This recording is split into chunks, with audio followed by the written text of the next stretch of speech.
Welcome to Beyond the 90. We've got our special guest, Matt Piper, here, as well as Neil. You right, Matt? How you doing, fellas? Thanks for having me on again. Yeah, not too bad. It's good to welcome you back. I think the last time we spoke was just before the season restarted. Yeah, let's move on quickly, James. Neil, you okay? I'm all good. Just excited to get this season over and started because it's come around quick, but at the same time, I was really looking forward to get this season started. Okay, let's get kicked off then. Matt, now an author, book's coming out tomorrow. Tell us a bit about your book and what kind of views you were trying to get across, because I think it's more of a life story than anything else. Yeah, there's still football in there. There's some football elements in there, some funny stories, some... it's a football autobiography at the end of the day, but because I didn't play that many games, I think I only played 50 or so top flight games. So there's not a huge amount about the football in there. Most of it is the struggles that I had while I was a footballer. A lot of it delves into the troubles that I had after I was a footballer, and then life now. So I think there's a whole mix in there. I didn't want to make it, it's called Out of the Darkness, but I didn't want to make it too, depressing of a read. So there is some funny bits in there, and hopefully there's a mix of everything in there. Yeah, it does sound like a good read. I'll be buying it, no doubt. Neil will buy it, and it's out tomorrow. So it must be quite a long journey to going from planning the stage of let's put a book together to actually now tomorrow it's actually coming out. That must be a huge kind of thing to go through. Probably a lot of pressure to go through to get a book released and then it's actually coming out. Yeah, it has been difficult. But at the same time, it's been a real cathartic experience for me, because I didn't, even though I share openly now about my troubles before, I didn't actually, talk to someone or share the story of, the whole journey. It was always little pockets of the journey. Oh, at this point I got depressed. At this point I started drinking. It wasn't the whole journey, all the way through. And that was a real good experience. It was difficult, and there's bits in the book where I talk about my dad, and that was a difficult one for me because, I had to tell him what I had put in the book before it comes out, because I don't want my dad reading the book and finding out for the first time some of the things that I've put in the book. So that was difficult, but that's been spoken about now and dealt with, and we've moved on, and it's probably brought us both closer together, which is a really nice thing. Yeah, that is a good thing. So I presume Stringer's in the book as well? Stringer's in the book, towards the end. He was in part of the middle part as well, because real terrible stories started happening of the drinking and the drug taking. Because I was actually working on the radio with Stringer in his first season. Yeah. When I was drunk. And I'm pretty positive he didn't know about that. So everyone's learning new things about the times they've spent with me and the relationships they've had. Yeah, and I think your life is probably a bit of a good story. I know you've been through awful times, but it kind of shows people that you can go through awful times and you can come out of it.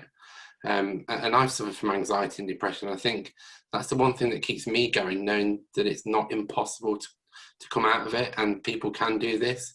And if you get the right help, you can come out the other side. So for me, it'll be a great read. Yeah, I think a lot of us go through struggles in life. And, that's the first time I've heard you say that you struggled with things like that, James. And, the first time I tell it to people, but initially, as soon as I tell it to someone or I share the story of the struggles that I have or I'm going through, it lifts me a little bit. And that's me sharing the story. So hopefully this book was written to help others, hopefully, in some small way, that it's not only yourself that's going through it. Because when you're in the darkest places and the most desperate times, I think most people have a feeling of, I must be the only one feeling like this. Yeah. And it makes you feel even worse. So the more of us that can talk about it and share about it, I think the better. Okay, yeah, I think you're right. So your book's out tomorrow in all good bookshops, also probably some of the bad ones as well, as people say. We've got a book to give away, which we'll get Matt to sign. We'll put the details out as soon as we get the details. We'll probably do a raffle, Matt, raise as much money as we can for it. And then we'll get the book to whoever wins. Yeah, that'd be great. I'd be happy to sign it to whoever wins. Okay, that's great. Neil, any questions you got for Matt about book?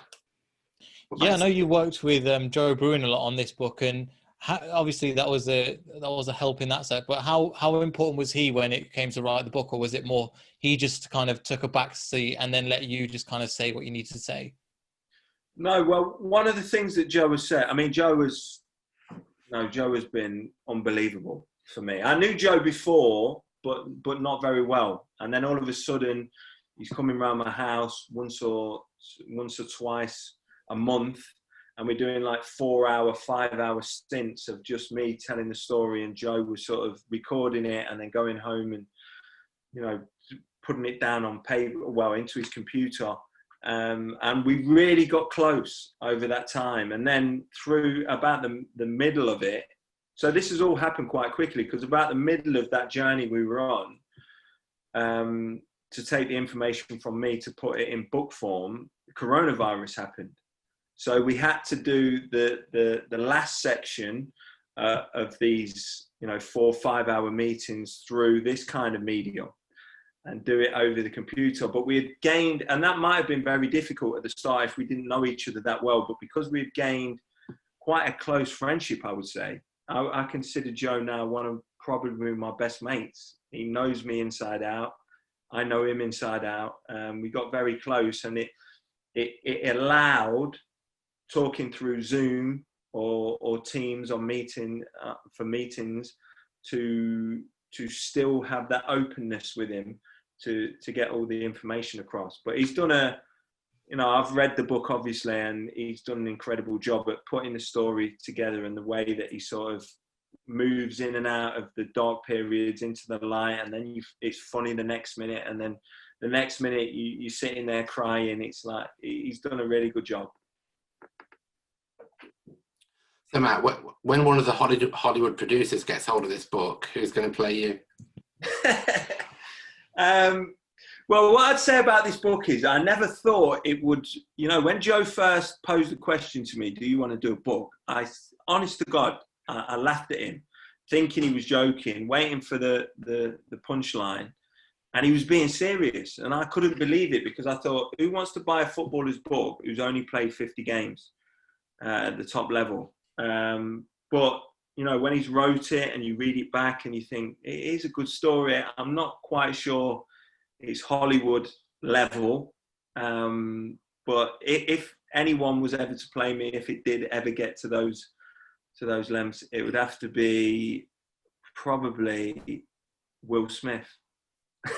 I don't know if he's good at football, but I'm sure he could sit in an injury room with a bandage around his knee pretending to be me. You can train him on the Leicester accent as well. Hey, that would be a tough one for him. I don't know if he could get this as well as we've got it. That's brilliant. So moving on, there was a recent report around racism in grounds, close to our hearts. We talk about it regularly on just our group chats, me and Neil. So Neil's got a few stats that we thought we'd go through and just get your views on them and what we can do going forward. Yeah, so a stat came out just recently. So it was from the Kick It Off Foundation. So they put a YouGov poll, and they found out just overall they had from the 2019-2020 season, that's including all that, bearing in mind the games that were played behind closed doors as well, that racism, homophobia incidents are up 42%. So it's 42% for racism, and 95% increase for LGBT, and over 30% of people in the ground overall heard negative or racist or homophobic chanting or in the ground, or homophobic comments. So I just going forward, Matt, I know that's something that is very close to both of our hearts at the same time. What do you think can be done in order to try and get these people, not just get these people out of the door, but to kind of let people know that this is not okay behavior? Well, for me, it has to come down to education. And sometimes, you say that, and a lot of people are like, oh, we've tried the education route, but we've not, stuck with it and took action properly. People thought racism, especially, had gone away through the last 10 or so years, and it sort of started to rear its ugly head again. If you believed that racism was gone away from this country, and especially in football grounds, I'm sorry, but you were deluded. I never believed that racism gone away. The sanctions got tougher if you were heard being racist. So what do you do as a human being? You love to go and watch the football. You're not going to say them things. It doesn't mean that you're still not thinking those thoughts. You just realize that if you do say them out loud and you get caught on camera or get heard by a steward or another member of the fan group, you're gonna be sanctioned harshly, and you're gonna not be able to go and watch the game that you love. So for me, it has never gone away. It's never been taken quite as seriously as I would like to have seen it taken. Not just racism, LGBT, sexism, all the discriminations that go on at football matches. It is just, I honestly can't believe we're still talking about it in 2020. And the fact that you say now, because that's the first time I've heard those figures in that report, the fact that it's going up is, one, concerning. Two, I think we really need to, I think we've had a good start with the Black Lives Matter movement, but it can't remain something that is just talked about. You have to take action. The intent is normally there when something terrible happens, right? We have the intent to act this time. And the intent has brought about Black Lives Matter movement.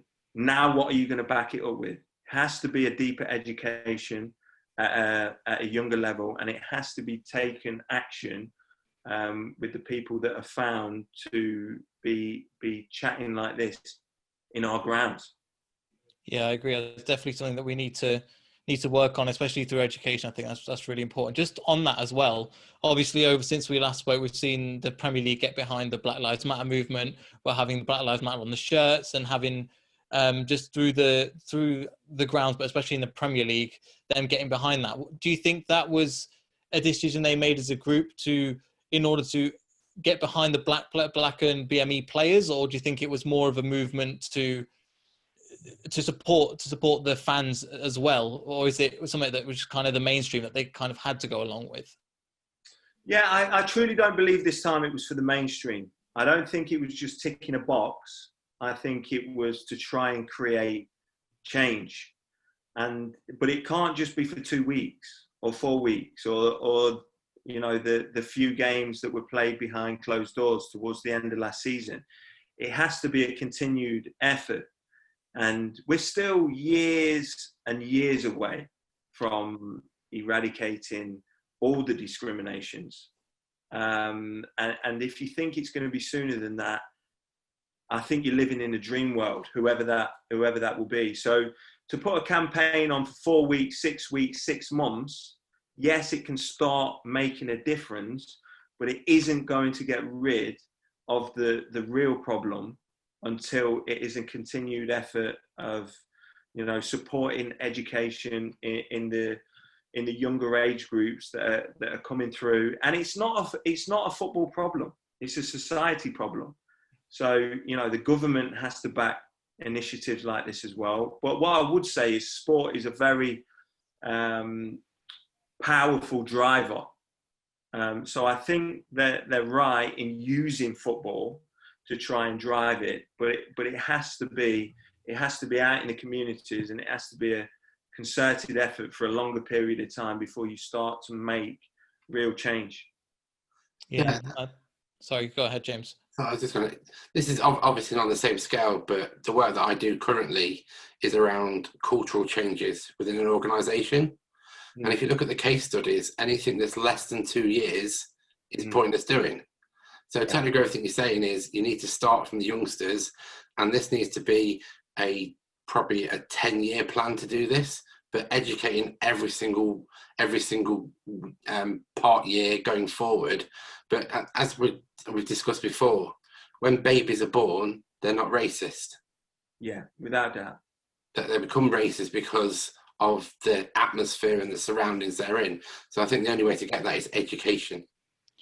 Yeah.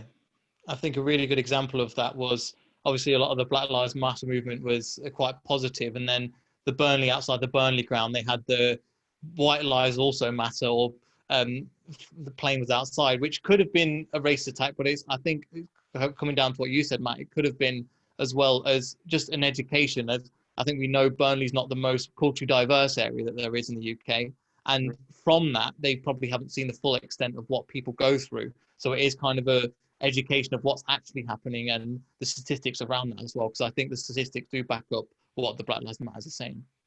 Yeah, without doubt. I mean, for me, when that story came out, and I was actually watching that game when the plane flew over, to me, if you sat the people down that organised that plane to go over, I don't think you would have got the message that they were, this is just me, in my opinion, I don't think you would have got the feeling or the message that they were overtly racist. I just think it was a huge lack of education. And they looked at the Black Lives Matter situation, like a lot of people have been doing, and thought, what about our lives? Mm-hmm. And it wasn't about that. You know, white people in this country do not, and around the world, do not go through the same struggles just because of the colour of your skin that black people do. So it was trying to highlight that point, and lots of people understood it and got it, and that's why they backed the Black Lives Matter movement. And unfortunately, lots of people didn't, and that's why you got the outcry against it. Yeah, I totally agree. And I think one of the things that they did with taking the knee and having the Black Lives Matter on the shirt, as you're saying, is something very useful. It's something, but I feel like it's steps to kind of build on, as we were saying, to rather than just go, that's it, we've done our part. This campaign is not much over, but it's kind of that it's set in stone now. So we did our bit and we can move on. And especially, I like the fact that players like Marcus Rashford and Raheem Sterling, some of the big up and coming England talents and international talents as well, are getting behind this campaign and keep pushing the message forward as well. Yeah, without doubt. And one of the most powerful messages for me was in the same game you spoke about a minute ago, was from Ben Mee, the captain of Burnley. The way he came out and spoke so eloquently about a subject that he could have just thought, I'm not getting involved because I don't want the backlash as well. He stood up and he spoke really well on the matter, and it was a powerful message. And the more footballers and the more people that can talk about it in more openly and honestly, and how it affects them and their lives and the friends that they've got and the family members that they've got, that is how we can create more action moving forward. Yeah, totally agree. I think one other thing I want to touch on as well is that obviously coming from that, and it's kind of, as you can imagine, the Black Lives Matter is kind of a political issue, but it's becoming more mainstream and something that we need to talk about. One thing that's been picked up over the corona period, over this COVID period as well, that's been really that's put football in the mainstream away from football, is Marcus Rashford's campaign to reduce child poverty. So, do you think this is a campaign that the Premier League should get behind in the same way they've got behind the Black Lives Matter movement? I think so, yeah. I would say, you know, it's such an important initiative that he started, and they, you know, all the governing bodies should get behind it. And he even, you know, you've got to say this about Marcus Rashford, young footballer, and he went up against the government about the matter, and he made them do a sort of U-turn on their way of thinking. And, you know, that was powerful. And the more people that can get behind initiatives that ultimately make this world a better place, it has to be the right thing to do. Yeah, because I think at the moment there is an issue where I think the Premier League wants to be as apolitical as possible. But when it came out, I think the BLM movement especially was quite prominent in the fact that it wasn't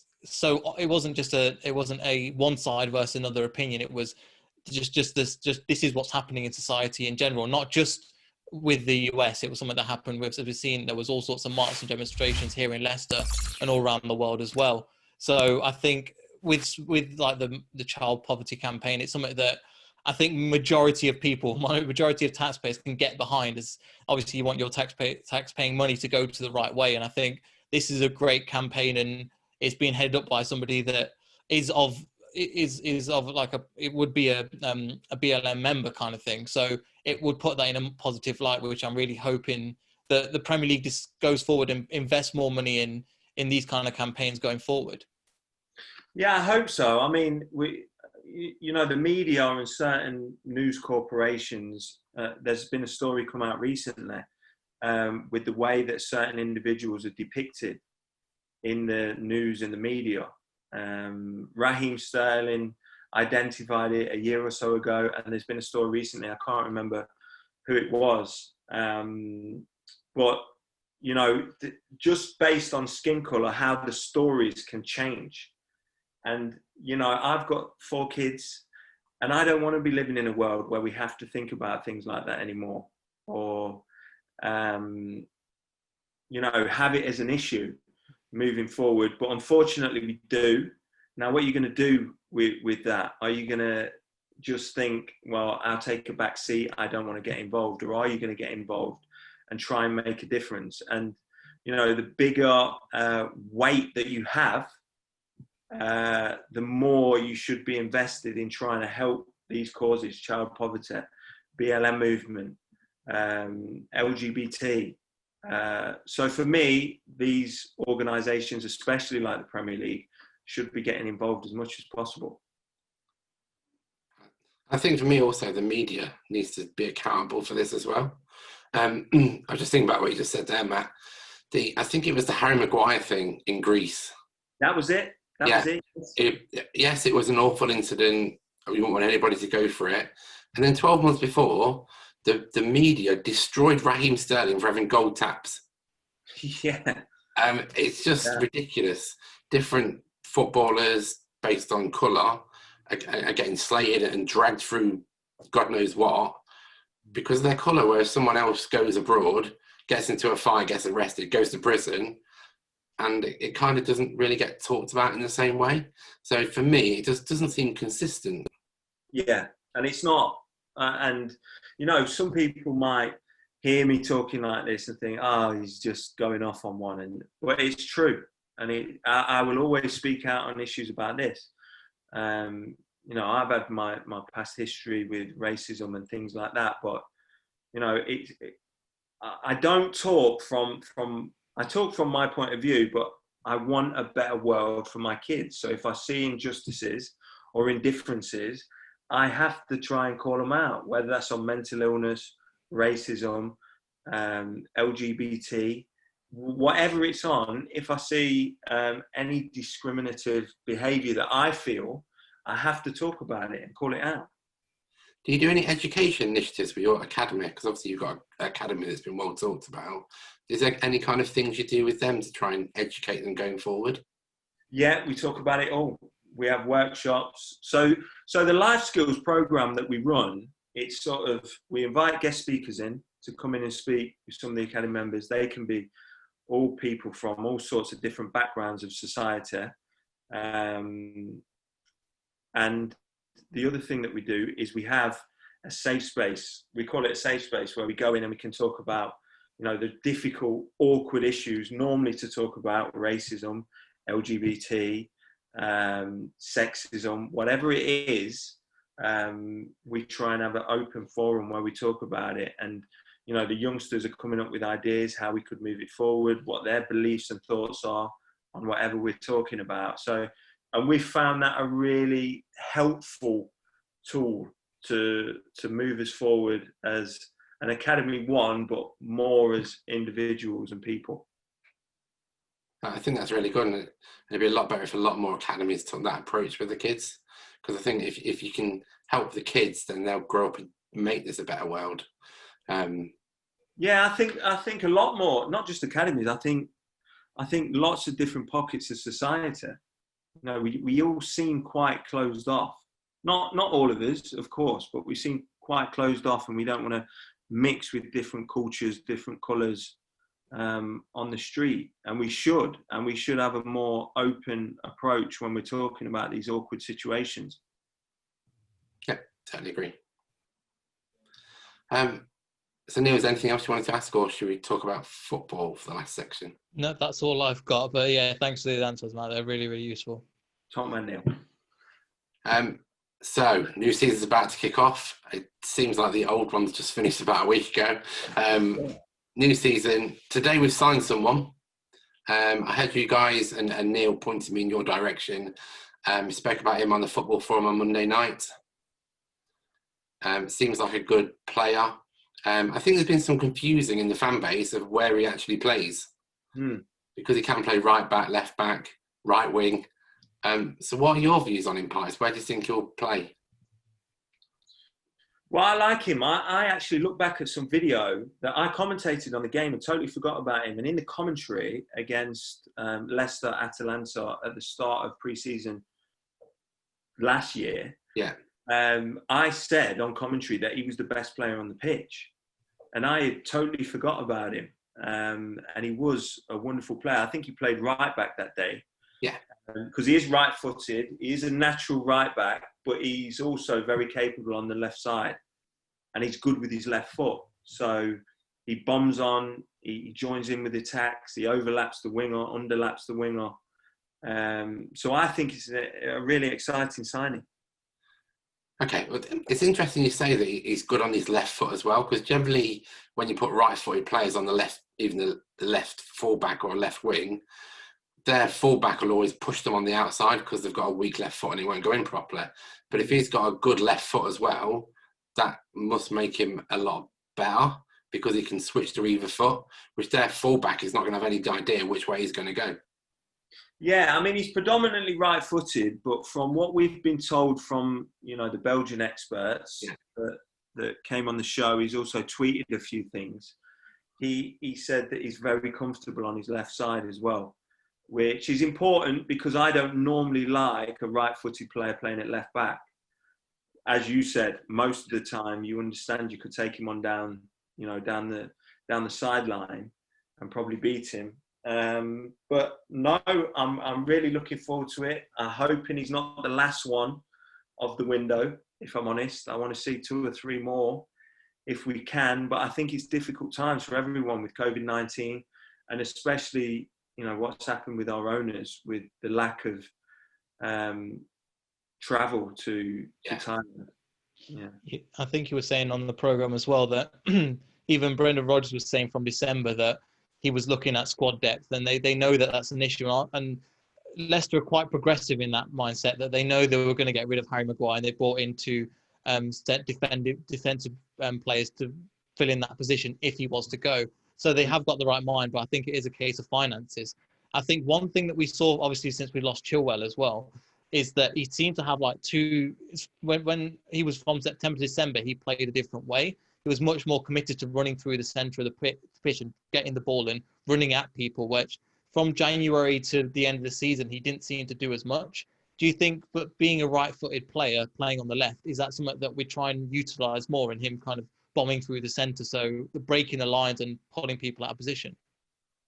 It could be. In an attacking capacity you're talking about, Neil? Yes, yeah. Yeah, well, hopefully. I mean, it's going to be dependent on what Brendan Rodgers asks of him and the way that he sets up his team. What's interesting for me this year, there's quite a few people, and especially the Belgian expert that came on Monday night, thinks this season Brendan Rodgers will go with 3 at the back, with the 2 flying wing-backs, which I could see why he thinks that, because in Ricardo, when he's back fit, on the right-hand side, and now the new Belgian boy on the left-hand side, if they're both advanced the pitch and you're only playing with 4 at the back, you are left, obviously, exposed to the counter-attack. So it's an interesting one for me. I don't know yet what Brendan Rodgers will do. I don't think he'll go with 3 at the back with the personnel he has at the building at the minute, because I don't think he's got enough. So if he signs a centre-back in the next week or 2, I think his thoughts maybe of playing 3 centre-backs. The only issue with the three centre-backs at the moment is just we've got Johnny Evans out for the first 3 games. We've got Sionchu's obviously come back now. Benkovic, so if and Morgan, it seems to be out. I don't know if he'll be out for the first game or so, but he's out with a hamstring injury at the moment. So out of them 3, we've only got Sionchu will be the most experienced Premier League centre-back, which is kind of worrying coming into this season. So with players like Benkovic, and I know you know Darnell Johnson quite well as well. Yeah. Do you think these players have what it takes to start the Premier League and really push on from it in the same way that Liam Moore did a few years ago when we first came to the Premier League? Yeah, it's a good question. And I believe Darnell Johnson has got the talent to play at that level, but we will never find out until he plays at that level. I mean, his skill set is very good. He's strong, he's quick, he reads the game well, he can play out from the back. So he's got all the attributes to play at the top level. But as always, especially in Premier League football, you only find out if you can play that level when you start to play it. But I do believe in him. I've known him since he was 10 years old. I think he's a top player. I also think there's a young lad called Josh Knight, who's a top player. He's more versatile. He can play in lots of different positions. He can play in the middle of the park as well. I think he was on loan at Peterborough last season, sort of playing higher in the pitch, sort of a midfield role. Benkovic, I like him. I do like Benkovic. I don't think he's as quick as I'd like my centre-back to be, especially when we're playing that high line with Brendan Rodgers. And I think he has got a mistake in him. But these are the sort of things I was saying about Soyuncu 18 months ago. When I went to watch him for the under-23s, he sort of had a clangor in him every time he got the ball. He was always quick and strong, Soyuncu. And then I seen him in pre-season at the start of last season, and I think I put it out on BBC Radio Leicester that if we stick by him and we put up with a few mistakes here and there, we'll have a £60 million player. I think he's proved that this season. I think he's a top defender.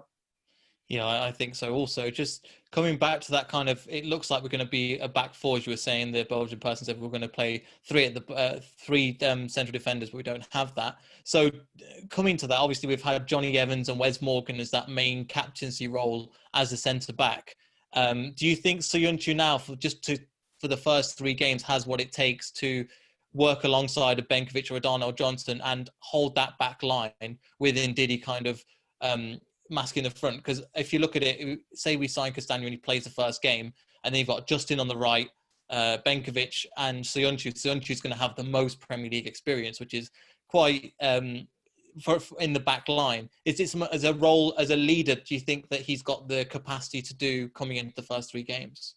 Well, for me, that's something for Brendan Rodgers. That comes down to my management. If that was me at my academy, I would be, in Soyuncu's ear these next 2 weeks before we play the first game, if that was going to be my idea.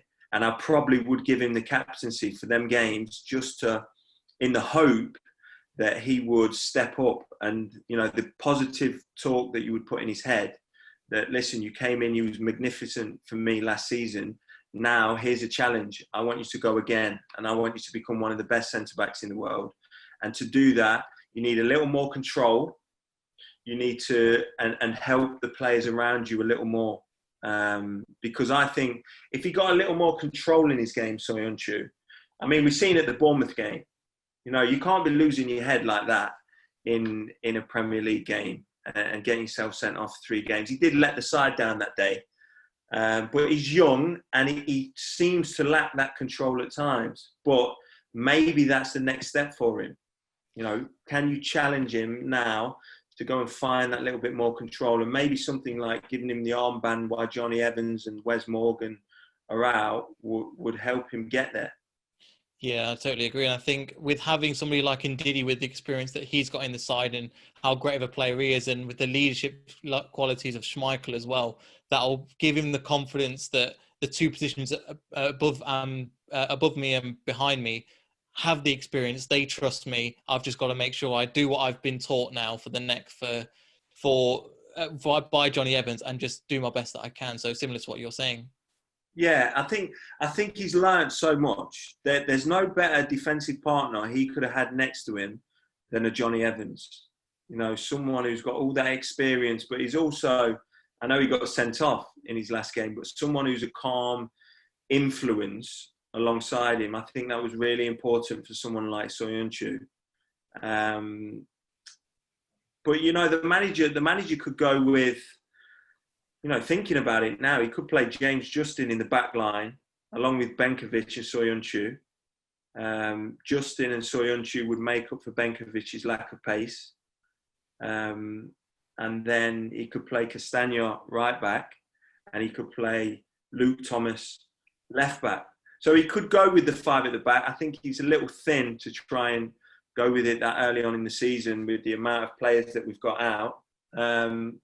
Or you never know. He could play one of the young lads this weekend against Blackburn. They do really well when they push themselves into the team for the first game against West Brom.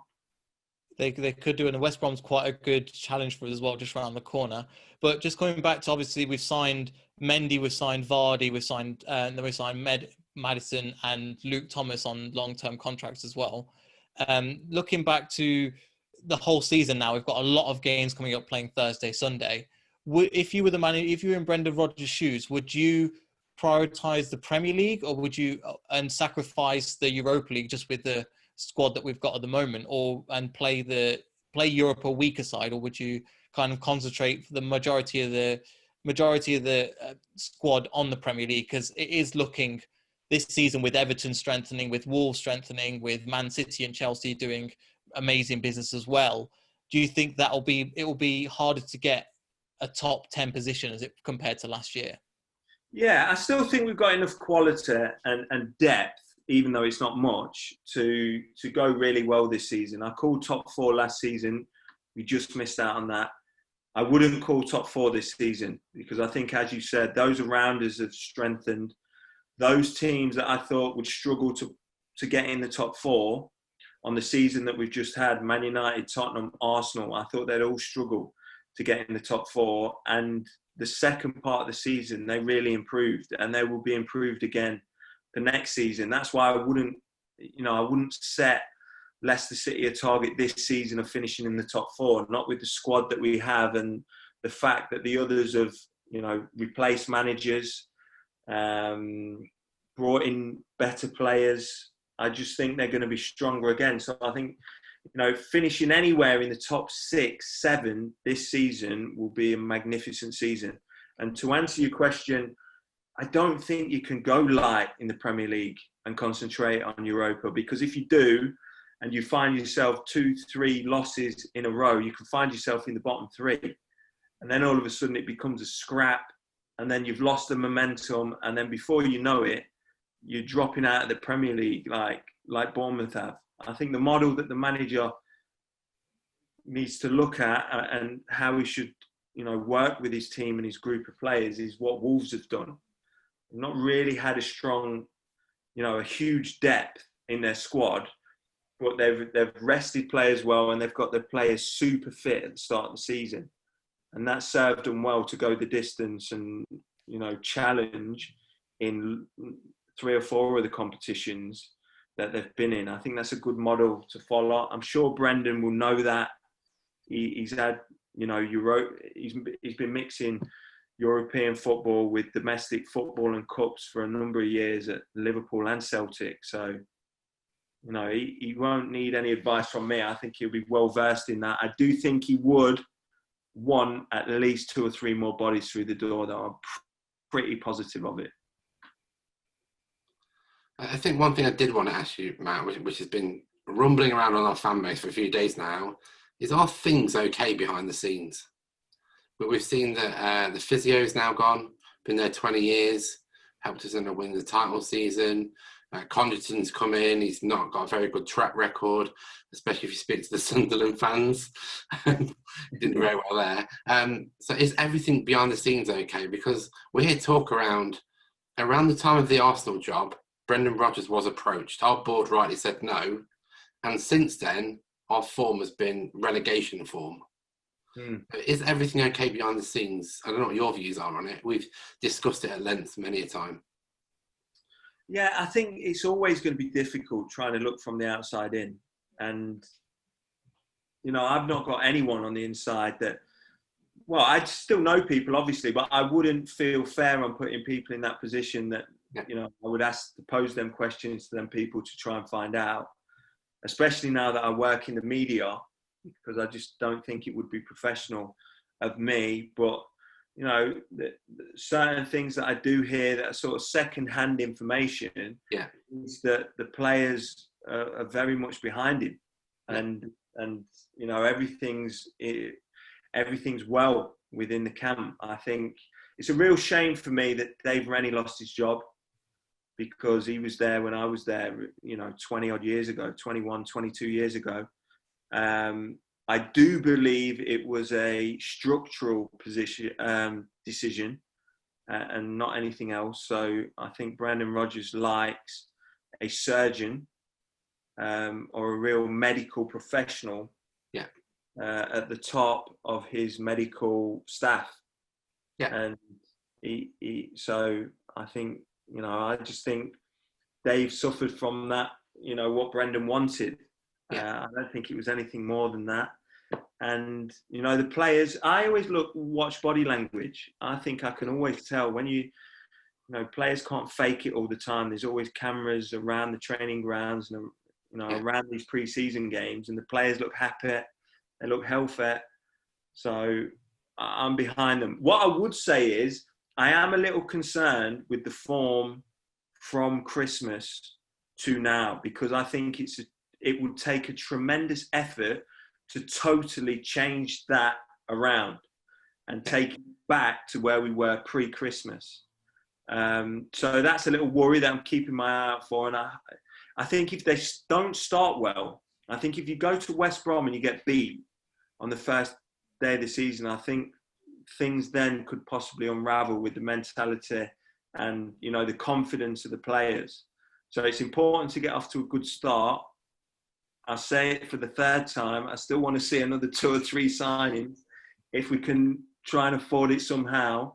But I am still looking forward to the season. We've still got some great players, and the contract extensions that they did with the players that they did it with, I think was good business. So I'm looking forward to this season. Yeah, I think you're right. I think Neil brought up a great point the other week around the year we won the league was because of our momentum from this season before the Great Escape season. You carry that momentum on, and that seems to happen season to season. So I think you're both right. It's just how you take it forward. The only thing that worries me is you've got a very, very short pre-season, and it's difficult to change that mentality in that small space of time. Yeah, and that's why I'm a little worried. And I'm sure, maybe not so much the players, but I'm sure the manager is as well, because I truly believe from Christmas to the new year, him and his staff couldn't really understand why it had dropped off. When you listen to his interviews, and I can't, I've been in football so long, I don't think none of the fans could. He didn't change the way they were training. He didn't change the way he set them up. He tinkered a little bit, which I think hurt him in certain games. But through that last part of the season, logic tells me that it was when we really the players believed that they could mount. I think they wouldn't have said it, but I think they thought they could mount a second title charge. And then when they got absolutely hammered and outplayed by Manchester City and Liverpool, I think that hurt the confidence terribly. And that's why I think you had to drop off. But how do you get that confidence back? You make a couple of impressive signings would be the way to do it. I think Castagne is a good start. I think you sign some of your superstars on longer term contracts. So that's a good start. And you have to get a certain player back called Ricardo, because he's the best right back. One of the best right back, I think, in the world. He's that good. And when you're missing someone like him, you're always going to struggle. Yeah, I think you're right. And I'm looking forward to the season. I think Neil's looking forward to the season.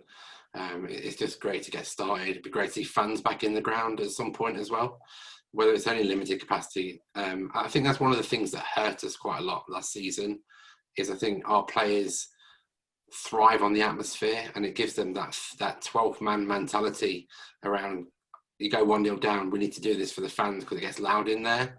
And it brings people up. Whereas when you're in the stadium, you were there yourself, you could hear a pin drop. It wasn't very exciting to watch, and it just seemed a bit strange, no doubt. Yeah, it was difficult to play in. It was. You could tell that for the players, especially players like Vardy, who definitely draws off the crowd, away crowd and home crowd. But, you know, not having that, you have to try and find that spirit and that burst of pace or energy from somewhere else. And sometimes that's hard to do. You know, inside a ground, when it's noisy, you're getting love sort of pushed towards you from the home crowd, and that bite and grit from the away crowd, it can cause, you know, a real high level performance out of you and take your energy levels up, and that just was missing. And it was missing for the commentators as well, who were at the ground. It was not nice, because when you're commentating and a goal goes in, or there's a incident, Strings talks about this really well. You learn, you know, he's a lot better at it than me, but you sort of take your feeling from what the crowd are doing and the noises that they're making, and it makes for better radio, but it makes your job easier. So just having it flat in there was really difficult, and it wasn't enjoyable at all. So I can't wait till the fans are back. Yeah, I think it'll be good. I think one question I'd like to kind of end on a little bit was the Jamie Vardy. Every year we look at him, is he going to be around the top scorers? Is this year they're going to be the year he falls off? Obviously, last year he managed to get the Golden Boot, which is a massive achievement for him and the club in general, breaking 100 goals in the Premier League. What do you think the future is for him this season? Because it's always a weird roll of the dice for Jamie Vardy, because logically he shouldn't have got the Golden Boot at 33, but he managed to do it. So what do you think the future is for him? Because he's just such a not odd character, but he's such a brilliant character that scores goals when nobody expects. Yeah, I still think he'll score goals this year. I think Jamie Vardy will score goals for the next 2-3 years. Hence why I think the club gave him the extension. Some people frowned upon it. I still think he'll score goals if he has created the chances. If he's not, it will get more difficult for him, because, you know, manufacturing them goals himself by running away from defenders, as he gets a little older, he's obviously going to get a little slower, but his finishing won't dry up. His finishing, I think, actually got better last season than we've seen him before. He seemed more composed. His movement was better inside the penalty area. And he didn't rely so much on his pace to score the goals he got. So he's got to go into this new season full of confidence, thinking, even if I did lose a little bit of pace last season, I'm a year older, I've just won the Golden Boot. So I'm doing something right. I think his intelligence for a striker has gained so much in the last 2-3 years. And when things like that happen, and you don't rely so much on your outstanding attribute, which is his pace, it makes you a better player because you're a more rounded player.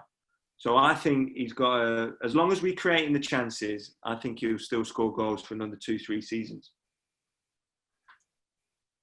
I think you're right. I think we discussed this most years around, is this going to be, as Neil said, and he just seems to, he's not got the engine he used to have, but he's a lot smarter than that now. He knows when to run, when to stop, where to run, and he's become that kind of top striker, probably the top 10 strikers in the Premier League that we've seen so far since the Premier League began, and he just seems to get better every year. So let's hope good things for him this year. One last thing for me, Matt, which we just want to touch on quickly: Messi in the Premier League. Yeah, I'd love to see it. I hope it happens. I don't care who he plays for.